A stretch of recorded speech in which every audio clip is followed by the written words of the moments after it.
다 함께 찬양 드리겠습니다.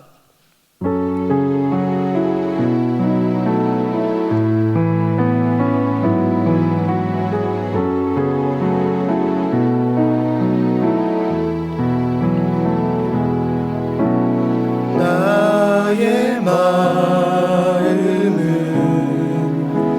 정금과 같이 정결케 하소서.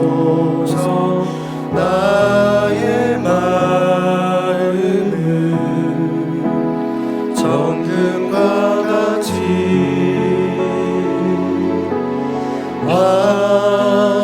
하소서.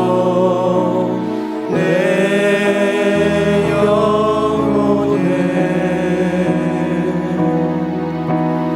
한 소망이 있으니 주님과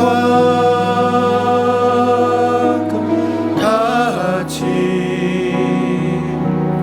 거룩하게 하소서.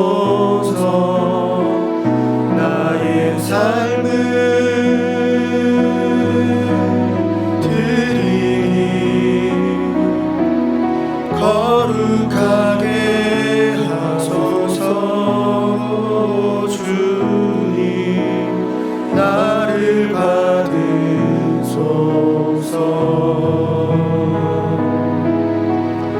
나를 받으소서.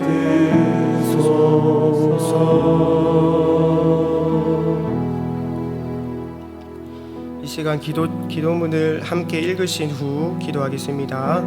6월 29일 입법 예고된 포괄적 차별금지 법안을 막아주소서. 인권과 평등이라는 이름으로 포장되어 있지만 동성애, 동성혼 등을 옹호하고 오히려 교회와 국민들을 역차별하는 차별금지법의 악한 의도가 드러나게 하시고 나라와 이 시대를 지키고 교회와 다음 세대를 지킬 수 있도록 포괄적 차별금지법 제정을 막아주소서. 또한 7월 10일부터 정규 예배를 제외한 모든 교회 모임이 금지되고 어길 경우 벌금을 부과하는 교회 모임 금지령이 취소되게 하옵소서. 교회에 대한 탄압이 아닌 존중과 공정함이 있게 하옵소서. 이뿐만 아니라 교회를 무너뜨리려고 하는 모든 악한 정책과 시도들이 무너지게 하소서. 합심해서 기도하겠습니다. 하나님 아버지, 6월 29일 입법 예고된 포괄적 차별금지법안을 막아 주옵소서. 인권과 평등이라는 이름으로 포장되어 있지만 동성애, 동성혼 등을 옹호하고 오히려 교회와 국민들을 역차별하는 차별금지법의 악한 의도가 드러나게 하시고 나라와 이 시대를 지키고 교회와 다음 세대를 지킬 수 있도록 포괄적 차별금지법 제정을 막아 주옵소서. 또한 7월 10일부터 정규 예배를 제외한 모든 교회 모임이 금지되고 어길 경우 벌금을 부과하는 교회 모임 금지령이 취소되게 하옵소서. 교회에 대한 탄압이 아닌 존중과 공정함이 있게 하옵소서. 이뿐만 아니라 교회를 무너뜨리려고 하는 모든 악한 정책과 시도들이 무너지게 하옵소서. 하나님 아버지, 6월 29일 입법 예고된 포괄적 차별금지법안을 막아 주옵소서. 인권과 평등이라는 이름으로 포장되어 있지만 동성애, 동성혼 등을 옹호하고 오히려 교회와 국민들을 역차별하는 차별금지법의 악한 의도가 드러나게 하시고 나라와 이 시대를 지키고 교회와 다음 세대를 지킬 수 있도록 포괄적 차별금지법 제정을 막아 주옵소서. 또한 7월 10일부터 정규 예배를 제외한 모든 교회 모임이 금지되고 어길 경우 벌금을 부과하는 교회 모임 금지령이 취소되게 하옵소서. 교회에 대한 탄압이 아닌 존중과 공정함이 있게 하옵소서. 이뿐만 아니라 교회를 무너뜨리려고 하는 모든 악한 정책과 시도들이 무너지게 하옵소서. 우리 주 예수 그리스도의 이름으로 기도드립니다. 아멘. 오늘 우리에게 주시는 하나님 말씀은 열왕기하 21장 6절입니다. 구약성경 600면입니다. 열왕기하 21장 6절 말씀을 한 목소리로 합독하겠습니다. 또 그 아들을 불 가운데로 지나게 하며 점치며 사수를 행하며 신접한 자와 박수를 신임하여 여호와 보시기에 악을 많이 행하여 그 진노를 격발하였으며. 아멘. 제가 총각 같아 보이지만 자녀가 셋입니다. 다음 달에 셋째 아이가 태어날 예정입니다. 임신 막달이 되면 몸도 무겁고 자는 것도 불편하고 힘든 것이 많습니다. 하나님은 왜 임신이라는 힘든 과정을 만들어 놓으신 걸까요? 하와가 범죄하고 잉태하는 고통을 얻었는데 임신과 출산의 고통은 하나님이 주신 벌일까요? 하나님이 정하신 임신 10개월 시스템은 벌이 아니라 하나님의 지혜입니다.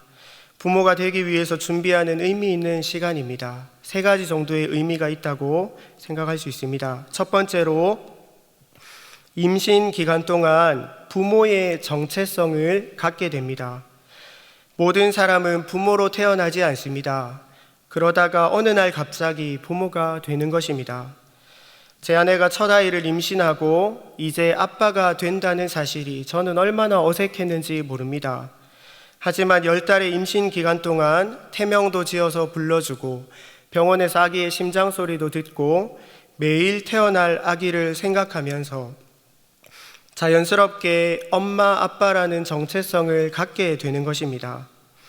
두 번째로, 임신 10달 동안 엄마에게는 아기를 향한 애착이 형성됩니다. 갓난아기는 엄마를 전적으로 의존합니다. 먹여주고 재워주고 돌봐주는 엄마가 없이는 생존이 불가능합니다. 그래서 누구나 엄마라면 소위 모성애라 불리는 자녀를 향한 애착이 있어야 합니다. 본디 사랑과 관심은 줄수록 커지는 것처럼 모성애도 임신하는 순간부터 100% 완성되는 것이 아닙니다. 10개월의 임신 기간 동안 복중의 아기에게 사랑과 관심을 쏟으면서 아이를 향한 애착이 점점 커지는 것입니다. 세 번째로, 10달 임신 기간은 희생과 헌신을 훈련하는 시간입니다. 임신하는 순간부터 엄마는 아기 때문에 많은 것을 희생합니다. 먹고 싶은 것도 다 못 먹고 하고 싶은 일도 다 못합니다. 지독하게 이기적이고 자기 중심적인 인간이 이제는 자녀를 향해서 숭고한 사랑을 쏟아내는 부모가 되어야 하기에 임신의 과정 동안 희생하고 헌신하기를 훈련하는 것입니다. 하나님은 우리가 이기적으로 살기를 원하지 않습니다. 하나님의 형상대로 서로 사랑하며 살기를 원하십니다. 하나님은 우리를 더 복되게 하시려고 10달간의 임신 시스템을 만들어 주셨습니다. 임신뿐만 아니라 사랑을 훈련하게 되는 많은 상황들을 허락하십니다. 하나님은 하와를 돕는 배필로 만드셨습니다. 그리고 예수님은 섬김을 받으러 온 것이 아니라 섬기러 오셨다고 말씀합니다. 신구약 성경은 동일하게 인간의 존재 목적을 섬김이라고 알려줍니다. 하와는 하나님의 뜻대로 아담을 잘 도와야 합니다. 물론 하와만 도와주고 아담은 도움을 받기만 하는 것이 아니라 서로의 부족한 점을 서로 도와주며 살아가야 합니다. 하지만 하와는 선악과를 먹고 싶은 자기의 그 이기심 때문에 자기뿐만 아니라 아담까지 죄를 짓게 만듭니다. 하나님은 죄된 인간의 본성이 얼마나 이기적인지 아시고 타인을 사랑하기를 훈련하고 더 복된 삶을 살아가라고 하와에게 잉태의 고통을 주신 것입니다. 오늘 본문은 므낫세 왕에 대한 이야기입니다. 하나님은 므낫세를 가장 악한 왕이라고 평가하셨습니다. 므낫세는 자기 아들을 불 가운데로 지나게 했습니다. 자기 아들을 불에 태워서 우상에게 바쳤다는 뜻입니다. 인신제사는 하나님을 모르는 이방인들이 하는 제사입니다. 하나님의 백성은 이런 일을 절대로 해서는 안 됩니다. 그러면 이스라엘 안에서 므낫세 왕 한 사람만 이런 악한 일을 했을까요? 왕이 어떤 일을 했다는 것은 법이나 제도가 그렇게 할 수 있도록 허용하고 있다는 것을 뜻합니다. 에스겔 20장 31절은 너희가 또 너희 아들을 화제로 삼아 불 가운데로 지나게 하며 라고 말씀합니다. 왕 한 사람만 이런 악한 일을 한 것이 아니라 시대가 이토록 악했다는 것을 알 수 있습니다. 어떻게 자기 아들을 불에 태워서 신에게 바칠 수가 있을까요? 부모라면 자녀가 아프면 대신 아프고 싶고 자녀가 잘못하면 대신 벌 받고 싶은 마음이 들 텐데 어떻게 이렇게 끔찍한 일을 할 수 있을까요? 인신제사를 왜 하는지 엿볼 수 있는 내용이 열왕기하 3장에 나옵니다. 이스라엘 유다 연합군이 모압과 전쟁을 했습니다. 하나님이 이 전쟁을 도와주셔서 전세가 급격하게 기울어집니다. 모압 왕은 더 이상 이 전쟁을 이길 수 없다는 것을 알게 됩니다. 벼랑 끝에 몰린 모압 왕이 했던 일이 바로 인신제사였습니다. 자기를 이어서 왕이 될 맏아들을 성위에서 공개적으로 번제로 드립니다. 왜 이렇게 했을까요? 모압 왕은 자기 아들을 신에게 번제로 바쳐서라도 전쟁의 위기를 모면하고 살아보려고 하는 것입니다. 얼마나 이기적인 행동인지 모릅니다. 부모라면 자기가 죽고 자녀를 살려야 할 텐데 자기가 살겠다고 자기 아들을 번제로 드립니다. 따라서 성경에 등장하는 인신제사는 죄된 인간의 이기심의 극단을 보여주는 사건이라고 할 수 있습니다. 안타까운 것은 현재 우리가 살아가는 시대에도 이런 유사한 일들이 많이 일어난다는 것입니다. 창원에서 부모의 학대를 견디지 못해서 목숨을 걸고 탈출했던 아이의 이야기를 잘 아실 것입니다. 부모는 달궈진 후라이팬에 아이의 손을 지지고 개처럼 아이에게 목줄을 채워놓기도 했습니다. 천안에서는 계모가 7시간 동안 아이를 여행 가방 안에 가둬놓았다가 질식해서 죽은 일도 있었습니다. 얼마 전에는 일본에서 3세 아기가 죽었는데 발견 당시 아기는 기저귀를 갈아주지 않아서 엉덩이는 짓물러 있었고 먹은 것이 없어서 뱃속이 텅텅 비어 있었다고 합니다. 놀라운 것은 엄마는 아기를 집에 혼자 두고 남자친구와 함께 8일 동안 여행을 다녀왔습니다. 우리는 언론 기사를 통해서 부모가 자녀를 학대하고 심지어는 죽게 만들고 친딸을 겁탈했다는 끔찍한 뉴스를 매일매일 접하며 살아갑니다. 극단적인 예이지만 인간이 얼마나 이기적이고 자기중심적인지를 잘 보여줍니다. 그러면 우리는 저들과 다를까요? 정도의 차이는 있겠지만 사실 우리 안에도 지독한 이기심이 있습니다. 우리도 배우자에게, 자녀에게, 가까운 사람들에게 미움을 품고 화를 쏟아내고 모진 말을 하고 상처를 주고 아프게 합니다.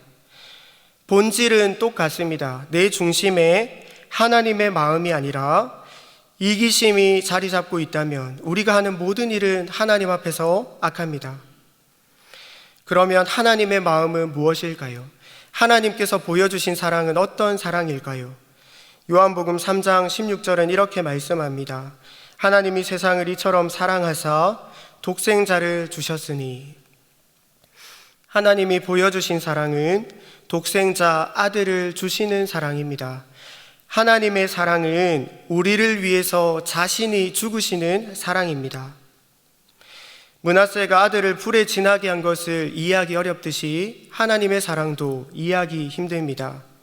자기의 안녕과 유익을 위해서 자녀를 죽음으로 내모는 것을 인간 이기심의 극단이라고 한다면 우리를 위해서 독생자를 내어주신 하나님의 사랑은 사랑의 극치라고 할 수 있습니다. 여러분은 죄된 인간의 이기심의 극단과 하나님 사랑의 극치, 그 사이에서 어디쯤에 있으신가요? 하나님의 마음으로 사랑하고 섬기면서 살고 있습니까? 아니면 이기적으로 살고 있습니까? 아니면 어중간한 위치에서 왔다 갔다 하고 있습니까? 나는 지금 어디쯤에 있는지를 정직하게 돌아봐야 합니다. 우리가 하나님의 자녀라면 이기심을 내려놓고 하나님의 마음으로 살아가야 합니다. 영국의 칼빈이라 불리는 존 오웬은 신자 안에 있는 죄를 어떻게 죽일 수 있는지 로마서 8장 13절로 설명합니다. 너희가 영으로서 몸의 행실을 죽이면 살리니 너희가 영으로서 몸의 행실을 죽이면 살리니. 이기심을 내려놓고 하나님의 마음으로 살아가는 것은 우리 힘으로는 안 됩니다. 성령을 통해서 가능합니다. 다른 말로 하나님의 은혜로만 가능합니다. 성령께서 우리 안에 역사하시고 우리가 은혜를 받을 때 우리 안에 이기심과 반대되는 선한 열매들이 마음속에 넘치게 되는 것입니다. 그리고 하나님을 바라보고 예수 그리스도를 바라봐야 합니다. 하나님의 영은 예수 그리스도의 십자가로 우리를 인도합니다. 이해할 수 없는 사랑으로 나를 사랑해 주시는 그 하나님을 바라보고 우리를 대신해서 죽으신 그 예수님의 십자가 사랑을 묵상할 때 이기심과 온갖 나쁜 마음은 힘을 잃고 다른 사람을 용서하고 사랑할 힘이 우리 안에 생기는 것입니다. 말씀 맺겠습니다. 하나님은 우리를 돕는 배필로 부르셨습니다. 하나님은 우리가 이기적으로 살지 않고 사랑하며 섬기기를 원하십니다. 또한 우리를 더 복되게 하시려고 사랑을 훈련하는 상황을 허락하십니다. 데살로니가 교회가 사랑의 수고가 있는 교회로 칭찬을 받았는데 주어진 상황 속에서 기꺼이 사랑의 수고를 감당하시는 모든 성도님들이 되시기를 축복합니다. 뿐만 아니라 우리 자녀들도 섬김의 사람이 되도록 기도해 주시고 가르쳐 주시기 바랍니다. 자녀를 위해서 모든 것을 다 희생하고 남부럽지 않게 키워놓아도 성인이 된 자녀가 결국은 자기 중심적으로 살아가는 그런 사람이 된다면 부모가 했던 희생과 헌신은 사랑이 아니라 부모의 또 다른 이기심입니다. 신앙으로 자녀를 양육하지 않는 것이 가장 큰 이기심입니다. 하나님께서 아들 예수님을 보내신 것이 자녀 교육의 최고의 모델입니다. 예수님은 이 땅에 오셔서 출세하지 않으셨습니다. 자신을 위해서 살지 않으셨습니다. 섬김의 삶을 살다가 목숨까지 내어주는 사랑의 삶을 사셨습니다. 이것이 성부 하나님의 자녀 교육 모델입니다. 우리도 자녀들이 세상적으로 잘 되기만 바라지 말고 반드시 예수님을 닮아서 섬김의 삶을 살 수 있도록 계속해서 기도해 주시고 가르쳐 주시기를 예수님의 이름으로 축복합니다. 다 함께 기도문을 읽고 함께 기도하시겠습니다. 하나님 아버지, 우리의 지독한 이기심을 회개합니다. 정결케 하시고 성령으로 충만하게 하옵소서. 예수님의 십자가 사랑을 깊이 생각합니다. 이 시간 하나님의 마음을 부어주셔서 사랑하고 섬기는 삶을 살게 하옵소서. 우리 자녀들도 예수님을 닮은 신앙의 사람이 되게 하옵소서. 우리 함께 기도하겠습니다. 하나님 아버지, 귀한 말씀 주셔서 감사합니다. 이 말씀 붙들고 함께 기도합니다. 우리 안에 있는 지독한 이기심을 회개하오니 우리의 마음을 정결케 하시고 성령으로 충만케 하옵소서. 예수님의 십자가 사랑을 매일매일 깊이 생각하며 살아가게 도와주시고 또 이 시간 하나님의 마음을 부어주셔서 사랑하고 섬기는 삶을 살게 하옵소서. 뿐만 아니라 우리의 자녀들도 우리의 다음 세대가 예수님을 닮은 신앙의 사람으로 아름답게 자랄 수 있도록 은혜를 베풀어 주옵소서. 하나님 아버지, 은혜의 보좌 앞으로 인도해 주시고 말씀 듣고 기도하게 하시니 감사합니다. 기도하는 이 시간 성령 하나님 우리 마음을 만져주시고 예수 그리스도의 십자가로 가까이 우리 영혼을 인도하여 주옵소서. 사랑하고 섬기는 삶을 살게 하옵소서. 우리 주 예수 그리스도의 이름으로 기도드립니다. 아멘.